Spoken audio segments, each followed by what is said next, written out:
waan se ka gudbaynaa kaas waqtiga aad inoo ereeya oo inaguma sameeyeynayno maartay suugaan kala badan in galabta halkan ku soo gudbino صح gabayga kala cayn isagana bal markan in yar jagac nooga sii waliba anigu si gaar aan kaga codsanayo gabayga kala cayn isagana markii aan tagay halka fogaan ku noosha ah ayaan tiriyay gabaygaas markaan halka tagay welcome to Canada qalan ayaan halka ugu tagay marka Kenya waxay lahayd ku jahaba Canada ku soo Kenya ku soo dhow kuwana Canada ku soo dhow marka labadii xaaladood baan arkay labadaba inay macna weyn u dhaxaydin midda kale xilli waxaan tagay winterku aad u xun yahay oo heatka la hoos fadhiyo xalimooyinka halka jooga 30 jir iyagu ay wadanka tageen waxaan lagu geeyay 14 jir inaad shaqansatana waa dambi odayaashu waxay nacab yihiin adeer haddaad adeer tiraahdo dhikarka iyo cross-traha iyo waxa ku kacaya maartay sonkorta awowna waaba geeri islaamku eedda ma ogola gabadhii hooyada wax arkaysa labadaba 18 jir ah teela dhalatay wax dhashay marka gabaygaas meegaas sawiraya waa sidan waana gabay jacbur kala cayn wuxuu oranayaa Canada kurbada loo qabaa waaba kala cayn winter baa koreeyay kuuran hiidna kululayso ha ka bixin albaabkay kooran waana kadeedkaas koolkii Alberta iyo maxaa kugu iga haysta kam hiya maxay igu kordhin ama sa welcome to kuuja haabadii Kenya iyo Costa kama fiicna kulligi dadkeedu hadaan ay tin kor u dhaafin oo kii bidaarliya kan yiri ejka lagu keenay koos iyo hadii kayfa iyo kaysa lagu joogo kulligoodba magacoodu waa koor cidloon jirin kurubta socodkoodu waa sida kadlayntii kaliya ay baneeyeen kobti karin u baahnayd af Soomaali waa laga kibriye keen dhalashaday Afrikana koox baa laga dhigtiyo waaban ku cel kooraanka leerka ku hay kaleediye joogta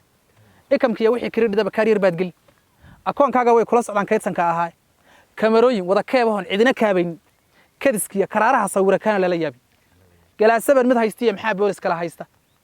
kugu shiday habaar bay ka tahay North America hackis iyo sirkool baan gallo waan shakeeyaa madax kulan kulliba aadmigi kala radiisi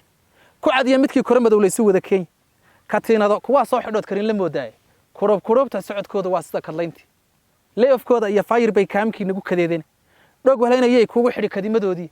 tankiyuda iyo sorry waa lagu falkaabtaay ha ka tagin kolkaad beginner tahay nooda ayay yaaska kuwa daman rotation de magaranaysa aan u sheegay ha ka tagin kolkaad beginner tahay nooda ayay yaaska kama helo shukaansiga qurbuhu ku hosho weeyaan kamin baby can love illa karahday laabti afkooda kabaaba sidii ruux karood cunay kiss me kuma iraahday ka barxaygu kabashlayn kamin hangi miidaasi waa kala tageeni kala dheeri kaafiye kaskii aadmi kala cayn kana ciya ku taankii jeclaa heesta kamarayda kada flaxanka saariga iblis kabanadiisii kabajaana kii warinayay kameramaankii daqsi kaba weyn xidho kaaki loo galiyay oo koorsadii ciidan lana booliskii yimid kabash karuuriyo sidii koronkorkoo saar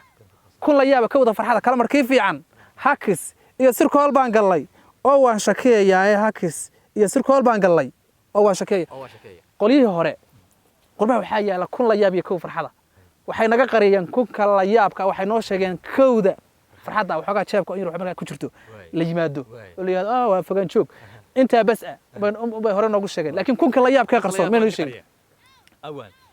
waa soo gabagabeynaa barnaamijkeena laakiin hal su'aal baan jeclaan lahaa inaan ku weydiiyo oo ku soo koobo waxaad noo sheegtay inaad Facebook isticmaalin awaan sababta aad Facebook isaga daysay sababta aan Facebook u daayay waxaan u daayay siyaasiga beenaalaha ah ee ummadana hormuudka isaga dhigay isagoon ciidamo uga dhigin ismagacaabay isagu ee kooxu adeer u yahay kuwa walaaladii ah yiraahdo igu soo amaana commentiga isaguna dhowr magac intuu samaystay waliba isagu hadana is amaana wax qabad iyo qaraxyo una lahayna sheegta waa taan lahaa markan siyaasiga beenaalaha ka hadlayay tudciyar baan ka soo qaadanayaa barta beenta laga buufiyo baraha Facebook sawir bilan waxaad baahisay aan sheerta ku bixinay boqolaal warmooga ah waxay like-ta ku badisay lagu baray bilaash xaytayahu midabadaadii wasiir booba bahalkii bulshada gooyay boqontood ballan qaade baahida bulshada bacad ku weeteeye ban cidla bineeyaha dadkii bogda maqashiiyay badmaceeye baashaaliyaha barashabeeleeya wasiir booba bahalkii bulshada gooyay boqontooda lagu baray bilaash xaytayahu midabadaadii marka siyaasiga beenaalahan u dayay waana ka siman yihiinba meel kastana ugu joogaa wasiir beenaale ama siyaasi beenaale marka marxaladaas aan u dayay anigu